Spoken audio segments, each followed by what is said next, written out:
slowly. You're a frog in a pot. What will you do when the water gets hot? Will you jump out or will you get cooked? Listen to the show and you will be hooked.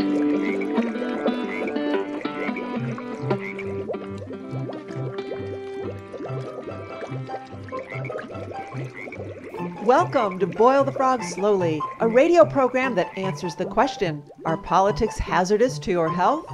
We go where mainstream media stops. Co-hosted by Sebastian Sanzota, a marathon runner, a vegetarian, a former healthcare professional with 5 years of military experience in the U.S. Navy, including 2 tours in the Persian Gulf, primarily working with advanced airborne early warning radar aircraft. Sebastian is experiencing firsthand the ill effects of EMFs. He is passionate to share his medical background, experience, and research in an effort to educate and save others from boiling in this hot health war soup. And co-hosted by me, Pat Rouleau, author of Speak Up and Stay Alive, the Patient Advocate Hospital Survival Guide, and host-producer of the nationally syndicated radio show, Speak Up and Stay Alive Patient Safety Radio, heard on 220 radio and cable television stations throughout the country. The books and archive shows are available at speakupandstayalive.com. I too have been slowly and unknowingly boiled by hidden EMF hazards and have jumped out of the pot to tell all. You can listen to all previous and current Boil the Frog programs at boilthefrogradio.com, at iHeartRadio, and on our very own internet radio station, speakuptalkradio.com. I encourage you to share this program with as many people as you possibly can, week after week, as we gig out some of the leading issues we face today to help you understand, function, and ultimately survive in today's toxic environment proliferated by big money. Thank you for joining us as we jump out of the pot.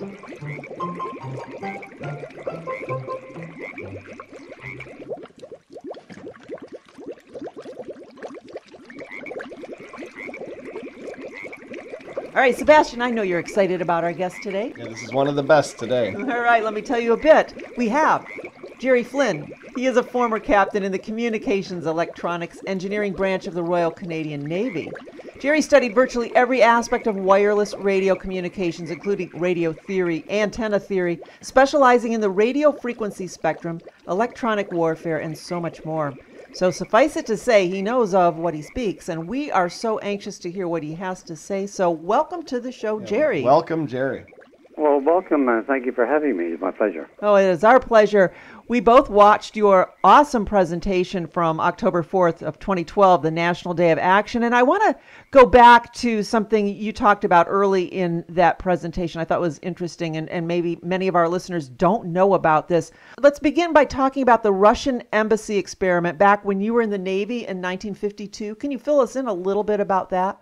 Yeah, for 23 years, from 1953 to 1976, the Soviets irradiated the U.S. Embassy in Moscow using essentially the same frequencies that we have today in baby monitors, smart meters, cell phones, Wi-Fi routers, exactly the same frequencies, using essentially the same modulation, which is pulse, even weaker signal strength than we use today.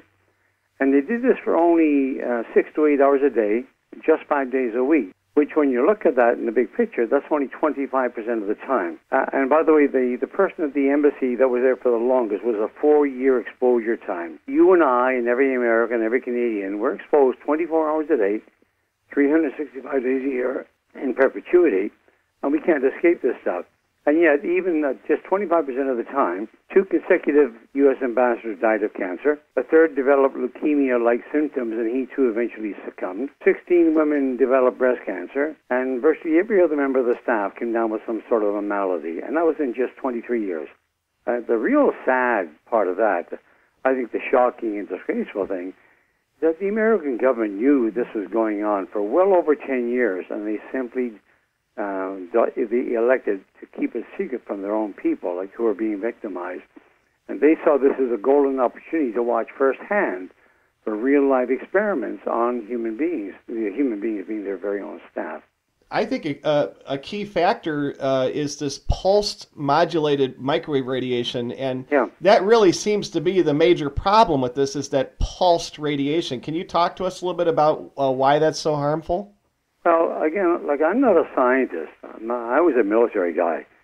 But the scientists know that the human body as a minuscule, it's almost a vanishingly small electrical. Like when you go for an ECG or an EEG, they measure the electricity or the voltage, like in your body, and they're ever so weak.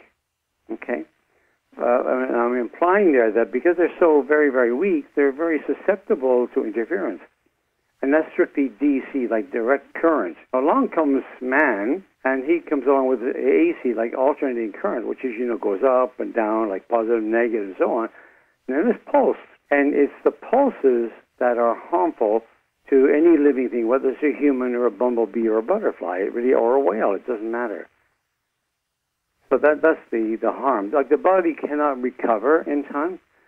So in addition to the frequency, for example, like when you listen to your AM radio, well, the AM means amplitude modulated, or when you listen to FM, that means frequency modulated. So, like, your local radio station can be, for example, say AM 1150 or AM 1130. Well, that just means it's amplitude modulated. The frequency that your radio is tuned to is 1130 or 1150 or whatever it is. But that's the carrier frequency. You don't hear that, and it does no real harm to you. But the frequency you're listening to, like the voice of the music or what, that's what they call audio frequencies. And it's those frequencies that are going up to maybe, say, 3,000 hertz that are harmful to the human brain. The human brain operates from 0.5 to roughly 30 hertz. Like your electricity is 60 hertz. Okay?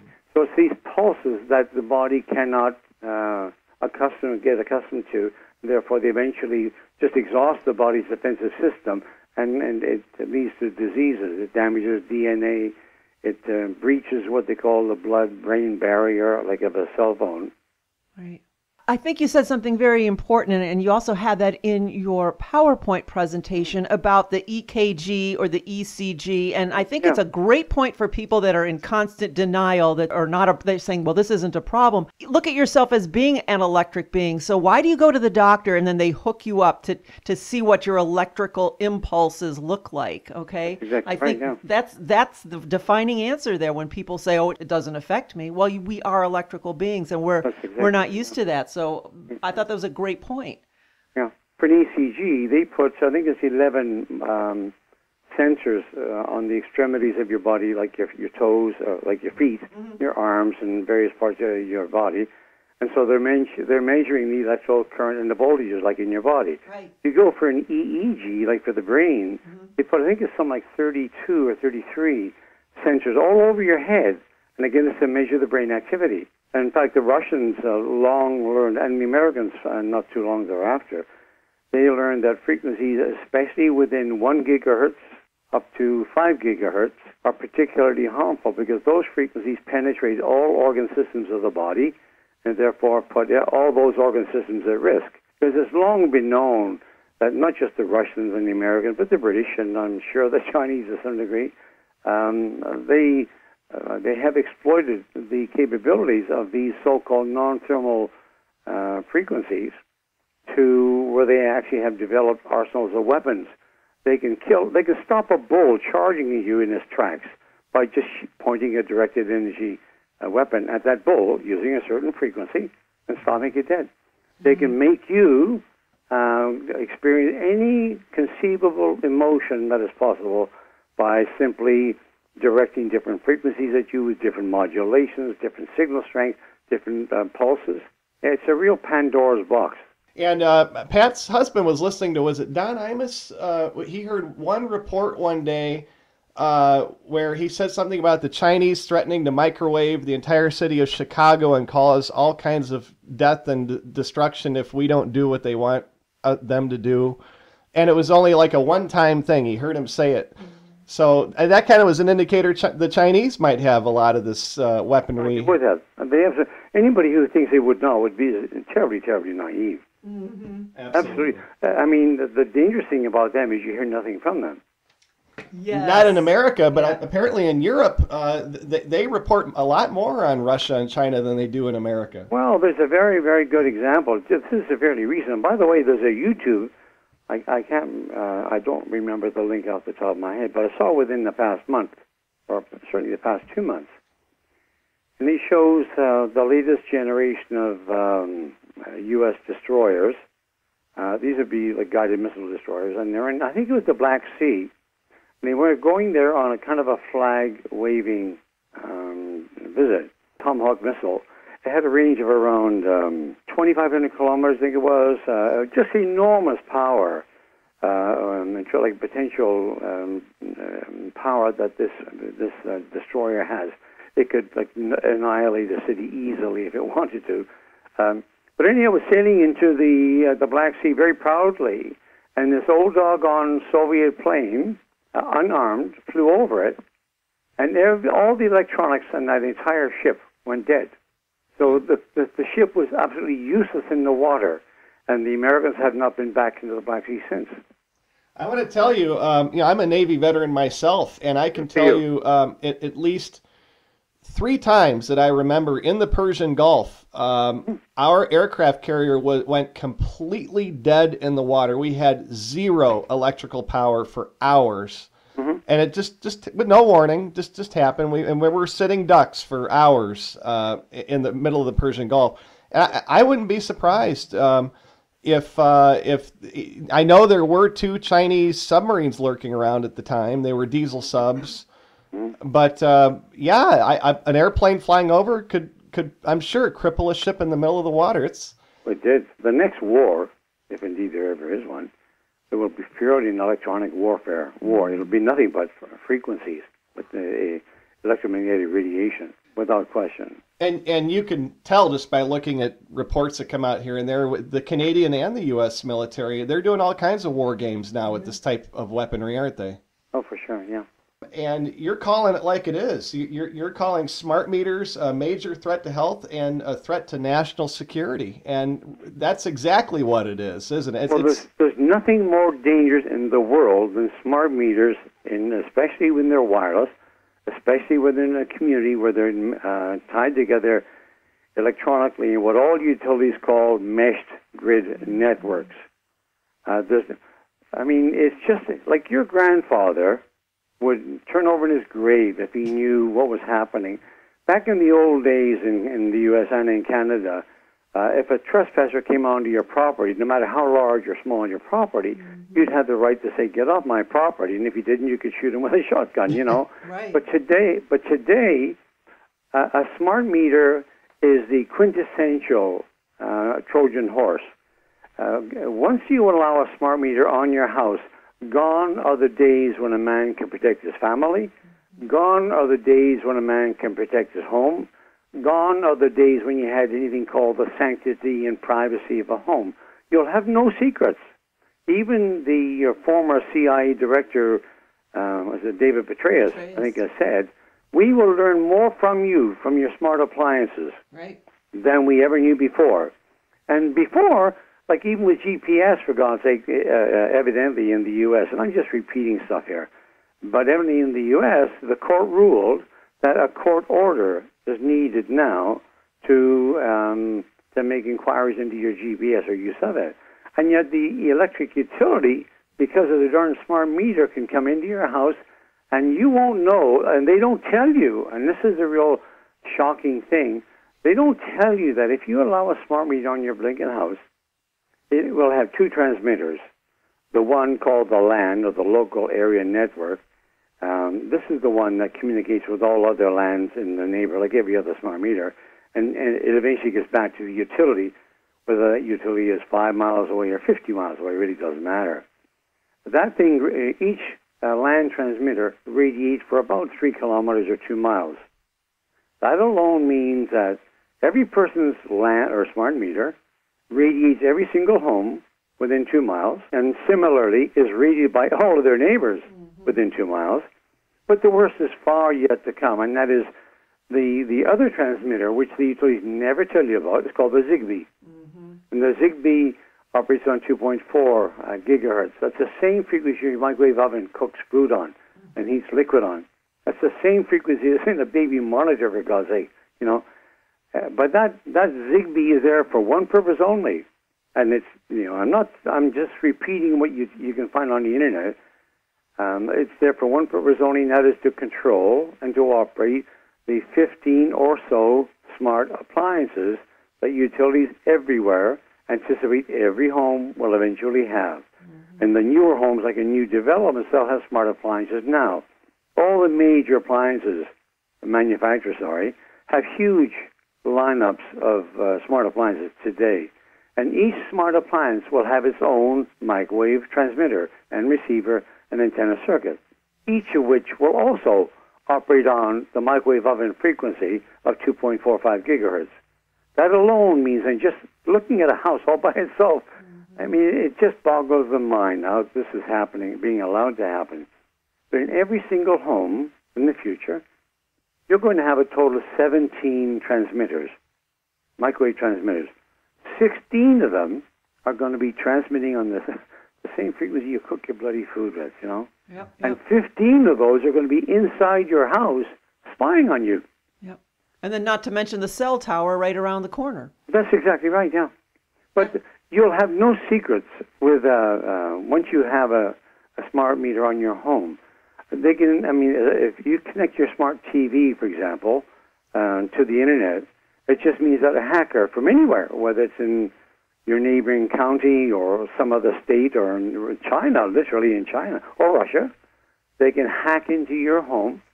They can take command of your webcam, turn it around, and they can look into your household and just sit there and watch you without your knowledge, whatever you might be doing in your house. Yeah. I think that is just shocking. I mean, why is that a crime?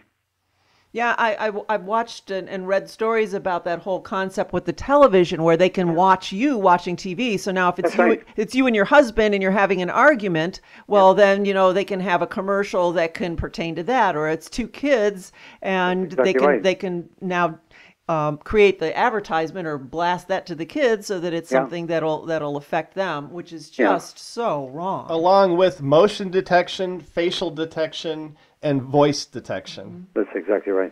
Yeah. What do you know about this? This really concerns me because I'm noticing it more and more lately of these spy planes that are flying over. Pretty much Cessnas is what we're noticing, where they're those Stingray with the dirt boxes inside that simulate cell towers, fly low over people's homes, and then tricks the cell phone into thinking that it's connecting to the cell tower when it's really connecting to the dirt box in the plane to gather information under, I guess, the guise of local law enforcement. But when I go outside or even in my own home with my meter, every time the plane flies by, my meter spikes. So obviously they're microwaving us as as they're flying over. What do you know about that? Truthfully, I know very little about that, truthfully. Okay. Yeah.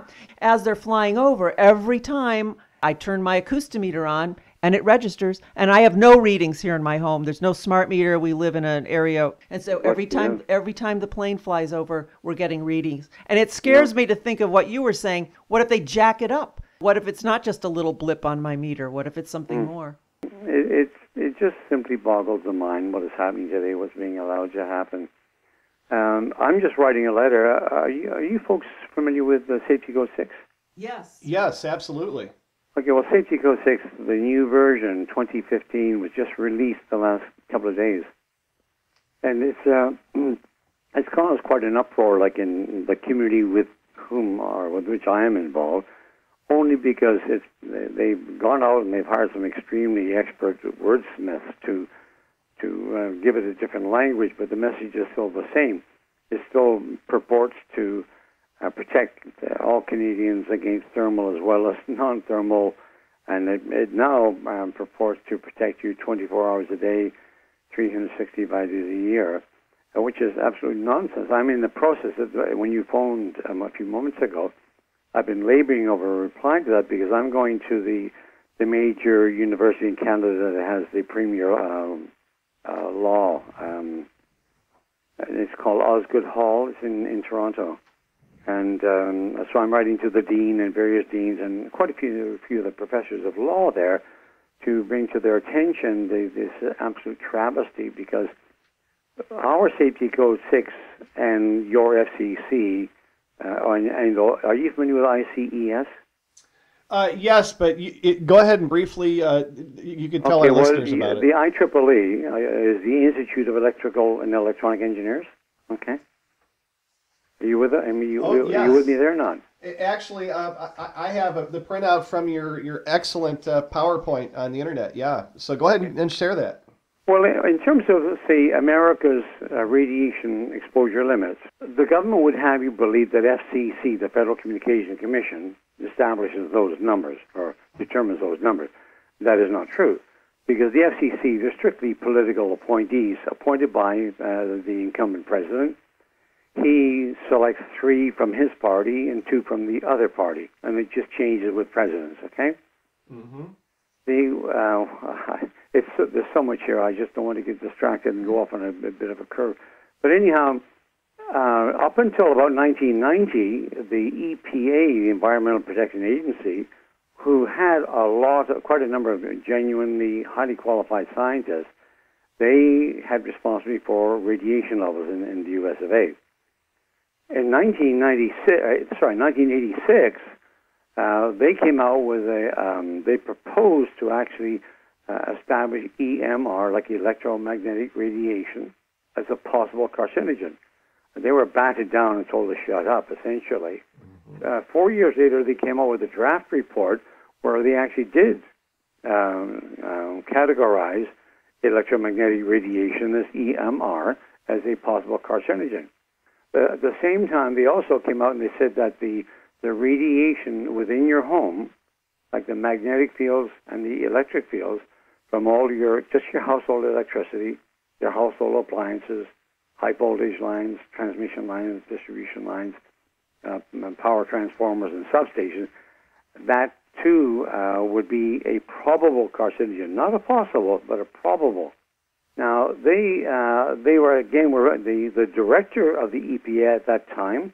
I think his name was Hartland, I believe, but he immediately squashed the report, changed the title, and it went out in a very sanitized form. Shortly thereafter, the authority for radiation was taken away from them. Senator John McCain came in, and he introduced the bill into the House on the 1996 Telecommunications Bill, or the Telecommunications Act. And that act was the one that took away from all the states and the municipal governments the authority to site or to allow an antenna or tower to be sited within their domain. So that was the beginning of the end. That's where democracy really went out the window in 1996. With that, they switched the authority from EPA for radiation, and they gave it to the FCC, which has no scientific capabilities whatsoever. That gives you an idea of the corruption. So what the FCC had to do then, they had to turn to the IEEE, which is the Institute of Electrical and Electronic Engineers. It's a worldwide body of about over 500,000 engineers. Most of them are like very legitimate professional engineers of all disciplines. But within that, there's a Technical Committee 95, TC 95, a Subcommittee 4, and a Subcommittee 3. Subcommittee 3 has a responsibility of establishing the radiation levels, like the safety levels, for frequencies up to, I think, 3 kilohertz. Subcommittee 4 has responsibility for establishing the safety limits up to 300 gigahertz. So they're the guys that control or affect you and me and all our wireless devices today. Subcommittee 4. So just bear that in mind, like after the program. So it's ICES, which stands for the International Committee of Electromagnetic Safety. Okay, ICES. TC95, Subcommittee 3, and Subcommittee 4. If you look at who the members are there, you'll find that it's the U.S. Air Force, the U.S. Army, Motorola, Nokia, Siemens, Alcatel, Novatel, and Bell. You'll find also that the co-chairman of that committee is Canada's own Dr. Art Van Zandt. So anybody who disputes that there's any corruption or collusion or whatever, only has to look at the internet. It's there for anybody to see. And so what the FCC does, they simply reach over the fence to their buddies in the ICES and says, what standards are you recommending now? Both in the Subcommittee 4, which is the up to 300 gigahertz, and the Subcommittee 3, which is up to 3 kilohertz. They simply take those and they rewrap them, and they package them and promote or promulgate them to the world as if they were determined by the FCC when they were not. Wow. Wow. Well, that is so important to understand. Everybody needs to understand exactly how it really works. Well, but let me give you I mean, we have our own, some of our history here is every bit as bad as yours, I'll tell you. But like, you take Tom Wheeler, who Obama installed himself just less than a year ago, or about a year ago. He's purely a, what do they call him? He's a... Well, he ran CTIA. Well, he ran the American television and cable industry. He was their president and CEO. And from there, he went to the CTIA, which is the Cellular Telecommunications Internet Association. And that's a lobby group that lobbies nationally, the whole level of the government, on behalf of anything wireless. And so he became their president and CEO. And there was a lawsuit in the States in about early 1993. Some person had sued the industry because their loved one had died of a brain tumor, which they strongly suspected was a cell phone. The industry, to stave off a collapse of the market, promised they would undertake the biggest study ever, which they did. So Tom Wheeler was the president and CEO at that time. And he went out and he launched a 6-year, $28.5 million U.S. study of cell phones in America. They went out and they hired this fellow by the name of Dr. George Carlo. And George Carlo is a PhD, but he's also a law guy, like a JD as well, which is quite unusual. Anyhow, he had been involved with tobacco industry, and so Tom Wheeler thought that he would be like no one to be concerned about in terms of doing a study the way they wanted the study done, like to produce the results that the industry wanted to produce. But George Carlo fooled them all. And everything I tell you is on the internet, so anybody can see it for themselves. So he went out and he hired something like 200 scientists from all over the world, and he did like really a bang-up job. The initial results were not at all disconcerting or alarming, but the longer the study went on, the more concern was being raised, until eventually it was proven that radiation from cell phone does indeed harm people. So when Tom Wheeler found this out, he fired the scientists, buried the report, and within a couple of years, George Carlo's house mysteriously burned down. Oh, wow. And that same Wheeler is now the chairman of the FCC. Unbelievable. So he is the most, without any question, he's the most powerful, influential man in all of the U.S. of A. And he's the guy that also raised something like, I've heard two figures, like $40 million, I've also heard $60 million on behalf of Obama himself in that re-election campaign of his. See, in Canada, we have our counterpart. Ours is called the CWTA, the Canadian Wireless Telecommunications Association. Ours is a little different. That I think we honestly have an honest but a very ignorant, technologically ignorant person heading it up. His name is Bernard Lord. He's Queen's Counsel, like lawyer. He's Order of New Brunswick. He used to be the premier of the province of New Brunswick for 2 consecutive terms. Did quite a good job, fluently bilingual. He's just a couple of years younger than our current Prime Minister, Stephen Harper. And he's a very active member of that party. He aspires to succeed Stephen Harper when the latter eventually resigns or leaves office. But anyhow, from the provincial government, he was hired by the major law firm McCarthy Tetro, based in Toronto. And it seems like a lot of our politicians go there. They opened an office for him in Ottawa, so that he would be able to lobby all levels of government in Ottawa on their behalf, on behalf of industry.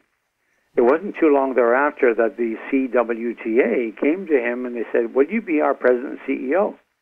So in 2006, he became the president and CEO. And since that time, there's been almost no door shut to him, to the best of my knowledge, across Canada, any level of government, federal, provincial, municipal. He came out to Edmonton at a national, when there were a couple of political parties that were merging, and he came out and he gave what the audience described as an electrifying speech. And it was at that time, I think it was 1997, but at that time he was told that he would definitely be on the short list to succeed Stephen Harper. So I honestly, I have no reason on earth to suspect the man has anything. He's not as honorable as you or I. It's just that I think that he too has been duped by Health Canada and Industry Canada and believing that this stuff actually is safe. And so there's no. He's the one that if he's not directly responsible, he's the one that facilitates all the public schools, doors opening and allowing Wi-Fi in and cell phone towers and everything else. Even though your own very president, Bill Clinton, said in 1995 that cell phone towers should not be allowed on school grounds or in residential areas in 1995. Yet a year later, he signs an act virtually mandating it and making it impossible to prevent. Is that right? I did not know that. Yes. Well, the 1996 Telecom Act, he and Al Gore signed it. Of course, yeah, of course. Yeah. Yeah, I saw that in your excellent paper that Bill Clinton had said that in 95. I didn't know that. That was a great piece of detective work on your part, Jerry. Yeah. Well, I don't get. I just find stuff like that. Yeah. Like, for example, did you know that? If the public were only aware of how impotent, I guess, the U.S. presidents are, just like our prime ministers are in Canada, like these devious, corrupt people do their thing without the knowledge of, I think, in many cases, our leaders. Like, for example, Dwight D. Eisenhower in 1961, where he came out and he warned, when in his farewell speech, he warned the American people to be on guard against the emergence of a U.S. military-industrial complex. And that was in 61, for God's sake. Like, his worst fears have long since been dwarfed. Was it 1963? John F. Kennedy, this is only 2 years later, John F. Kennedy said, well, in 1963, he said, and I'm quoting here, the high office of the president has been used to foment a plot to destroy the Americans' freedom. And before I leave office, I must inform the citizens of this plight. This is a speech he made to Columbia University on November the 12th in 63, 10 days before he was assassinated. Exactly. Yeah. Yeah. And then 5 years later, President Lyndon Johnson, he promised, imagine this, this is what, probably at least 15 to 20 years before any wireless of any consequence showed up in North America. Back in 68, for God's sake, he promised the Americans that he would, this is in the State of the Union address, that he would keep them safe in their homes and at work, and he would protect them against hazardous radiation from TV sets and other electronic equipment. That was long before PCs had come out or any wireless stuff. And this became law when he signed the Radiation Control for Health and Safety Act of 1968. And were any standards set at that time? That I don't know. I don't know.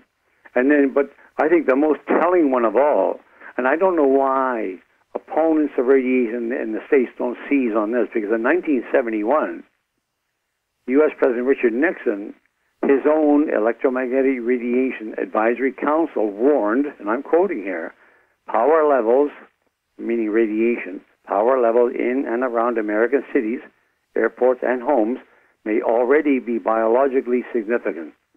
The entire population may well be at risk. The consequences of undervaluing or misjudging the biological effects of long-term, low-level exposure could become a critical problem for the public health, especially if genetic effects are involved. Now, that was in Zapping of America by Paul Brodeur. Have you read that book? That is an excellent book, and everybody needs to get that book because I agree. This history needs to be understood by all. Yeah, I agree with that. And then in 2004, Senator John McCain who at that time was the chairman of the Senate Commerce Committee, said, and I'm quoting again, "We have seen compelling evidence that there is an incestuous relationship between the defense industry and defense officials that is not good for America." Yet he's the man that forces through the Telecom Act. So what happened with John McCain here? What happened with John McCain? Yeah, because the statement that you just quoted would indicate he has our interests at heart, but yet he goes and does the opposite, and he essentially committed a terrorist act against the American people by pushing through the Telecom Act. Yeah. So I don't know, maybe somebody got to him, maybe he got paid off. I mean, who knows? Yeah. It's just terrible. When one looks at this Safety Code 6, the revision of 2015, I'm writing that letter as I mentioned to you, and I'm struggling with it because it's almost preposterous. It's absurd beyond belief. Like, you wouldn't think that somebody could be writing such drivel. But it's not drivel, it's true. Yeah. Continue on that similar vein, that to give your listening audience an appreciation just how this thing has happened. Because it in many ways it started in Canada. Maybe not originally, but we from our vantage point, we see us as being major bad players in the whole thing. In 1961, this fellow by the name of Dr. Michael Repicoli. Does he ring a bell? Oh, that name everybody needs to know. He needs to be exposed. But he's, in my view, and I don't have any qualms about saying this, I defy anybody to sue me. He has caused more death and more harm on planet Earth than any other man since, say, at least Hitler. Wow. Yeah, and Tom Wheeler would be his vice president. No, I quite agree with you. I would have to agree with you. But Tom Wheeler, out of ignorance, Repicoli knew. See, Safety Code 6 originated back in 79, pardon me. This Repicoli came from Australia in 1961. He got into Ottawa, where our it used to be called Health and Welfare Canada, it's now called Health Canada. He got into the Radiation Protection branch shortly thereafter, all the while attending University of Ottawa, where he got his PhD in, I think, biology. While he was in Health Canada, he and another scientist, Dr. Maria Stuckley, who has a long history with this industry, together they essentially came up with Safety Code 6. They, at that time, were aware of the Russians and the Russian emphasis on or concern about the non-thermal radiation, and they knew that the Americans were concerned only about the thermal radiation, that which heats the skin. So they knew there was a huge difference between the two levels. They proposed that Canada come in at some level midway between. That was in 1977. They approached the IEEE with this kind of a proposal. But something happened between 1977 and when they eventually launched the Safety Code 6 in 79, 2 years later, such that in 1979, lo and behold, ours was virtually the same as yours. Almost indistinguishable. The same Repicoli, he left Health Canada in early, I want to say the early 80s. He went to both ICNIRP and then he went to the WHO. Now, the ICNIRP is the International Commission for Non-Ionizing Radiation Protection, ICNIRP. Today, if you look on their website, they profess to be purely independent. They accept no money from anybody. Their science is purely objective. They look at all studies from all sources and then make their decisions based on actual science. Nothing could be further from the truth. He went in there as their inaugural chairman. He is now their chairman emeritus. He now works for industry. He's a lobbyist, and he sells their services around the world. He's like a hired gun. Back with ICNIRP, he and there's another Swedish doctor that was also corrupt, and we can prove that. Anders Ahlbom, I think his name is Ahlbom, and this can be proved as well. Just Google his name on the internet. But between them, they established the radiation levels for ICNIRP. From there, industry installed him in the WHO, the World Health Organization, where he was the coordinator for a 10-year, $250 million international study on the harmful effects of electromagnetic radiation and the electromagnetic fields. Okay, he went out, and again, I can give you the names of the people that he actually chose to help him.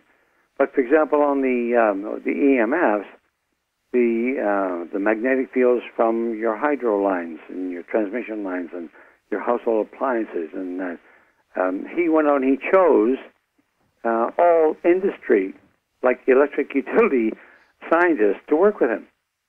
Is it any wonder that today you have one of the, if not probably the highest tolerance for magnetic field in the world? To give you by comparison, so your listeners can compare, Russia, and by the way, I always raised to believe the Russians were the bad guys. Yeah. I joined the military for 26 plus years. They were my bad guys. Everything I did was against them. But it's only since I got into this stuff I realized that they're not as bad as I was made to believe. But they say that the ambient level of a home in which people are there, on a continuous basis, like especially children, like 24 hours a day, the ambient level of a magnetic field from your stoves and wiring and that should not exceed 1.5 milligauss. That's a thousandth of one gauss. 1,000th of one gauss. Okay? So that's 1.5 milligauss. The Swedish government is the second safest. They allow up to 2.5 milligauss.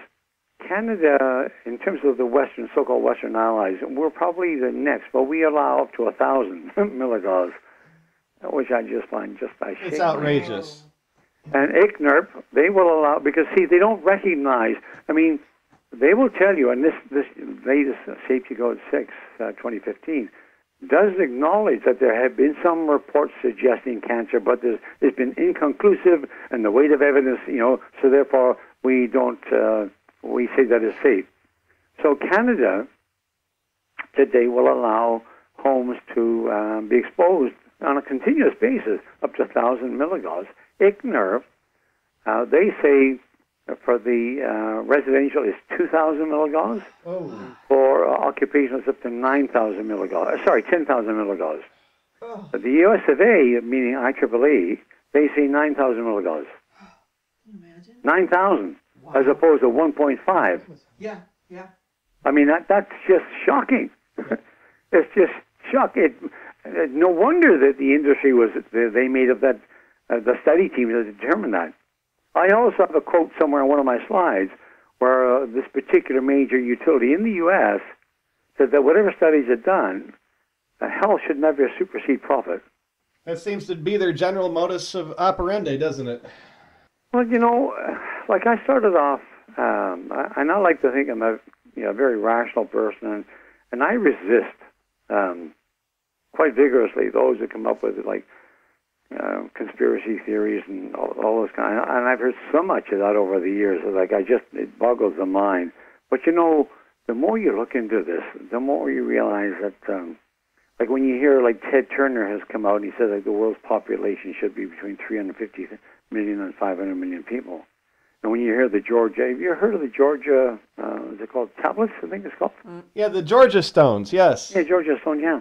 Well, the very first inscription there that the global population should not exceed 500 million people. Mm-hmm. That's scary. Yep. It's hard not to make that leap because you can hardly believe that the people in charge are this ignorant, okay? That's the point. When you think of the Amish, who, they shun electricity, so they have virtually no autism, they have no ADD, right? They have no Alzheimer's, no dementia. Diabetes. Yeah. But none of these things are the mind, like the brain, you see, because of the lack of electricity. Well, when I started giving public presentations back, almost 6 years ago now, I used to tell the audiences that back when I was a kid, in Ontario, 30 years ago, the rate of autism was 1 in 10,000 people.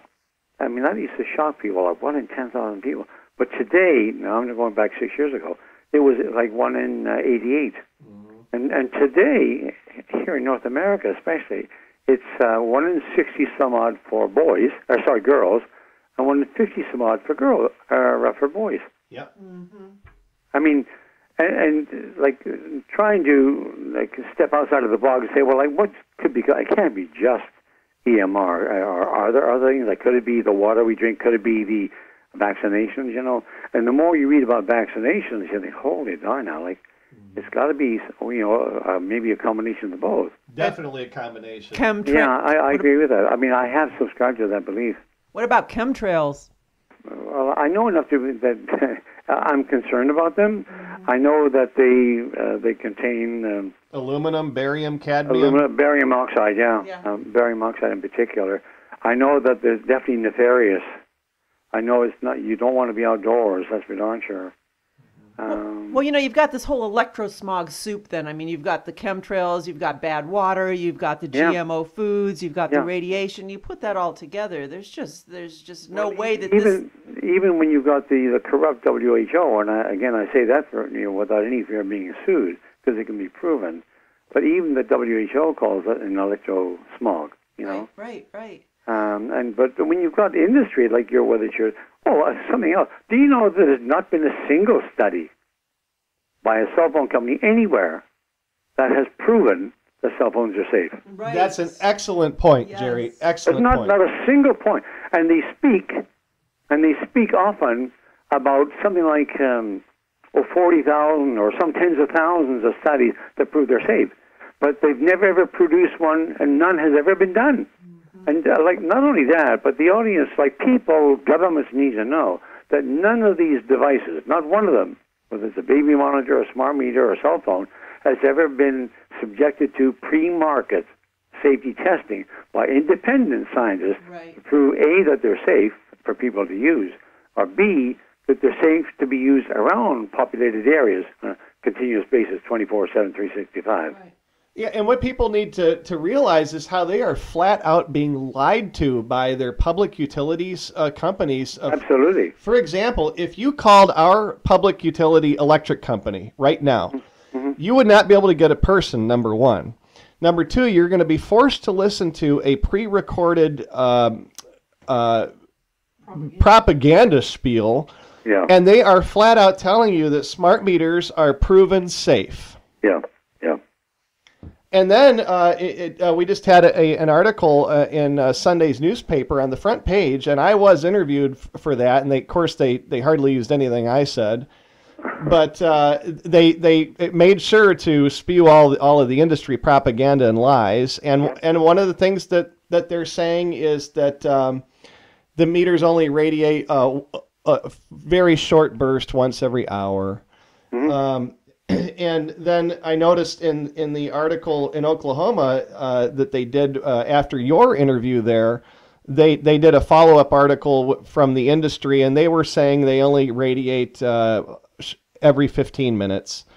And if you call your utility company and ask these questions about how they work and how much they radiate, this is what people are told. It's only once. Are you familiar with Silver Springs Network?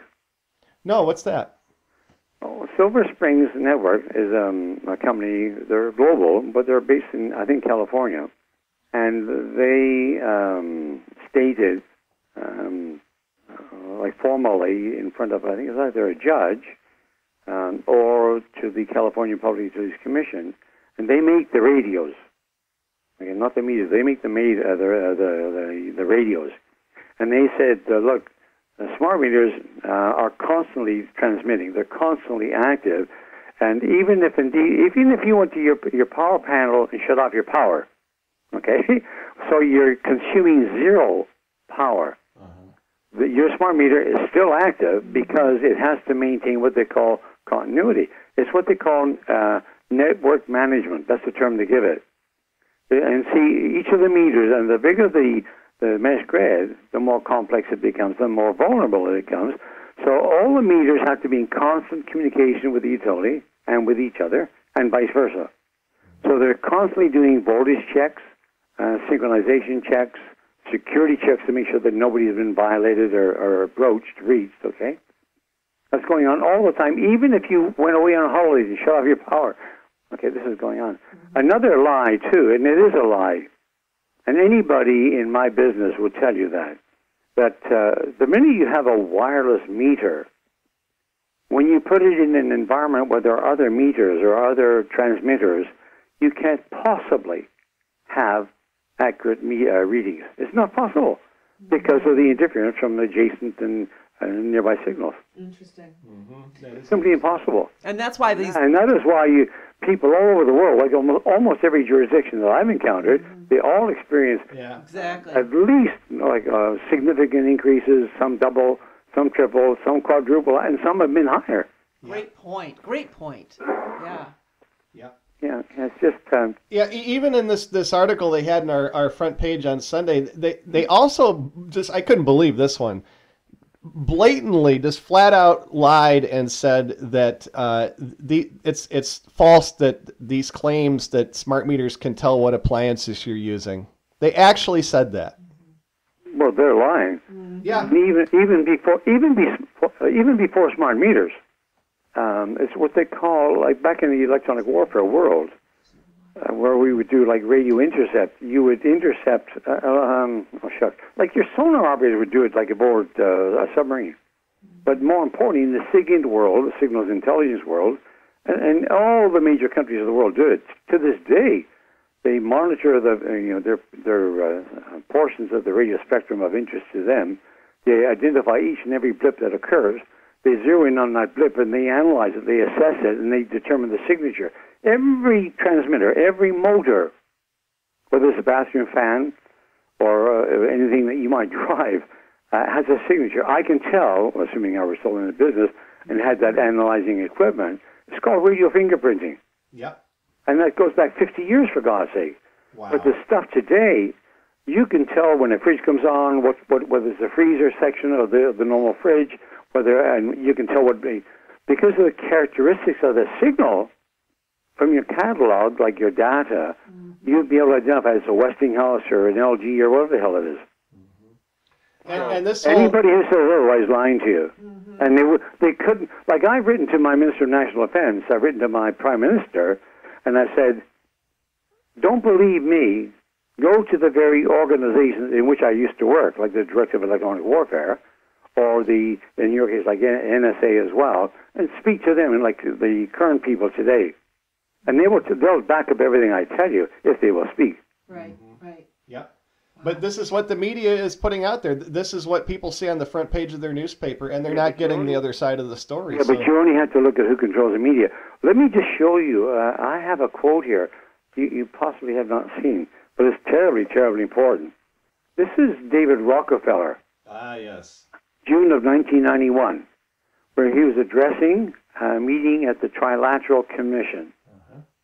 And he said, and this is the quote now, "We are grateful to the Washington Post, the New York Times, Time Magazine, and other great publications whose directors have attended our meetings and respected their promises of discretion for almost 40 years. Wow. It would have been impossible for us to develop our plan for the world if we had, no, I'm serious, if we had been subject to the bright lights of publicity during those years. But the work is now much more sophisticated and prepared to march towards a world government." Unquote. Wow. 1991. Well, thank you for this, Jerry. Yeah. I mean, that people need to know this. Well, it's the truth.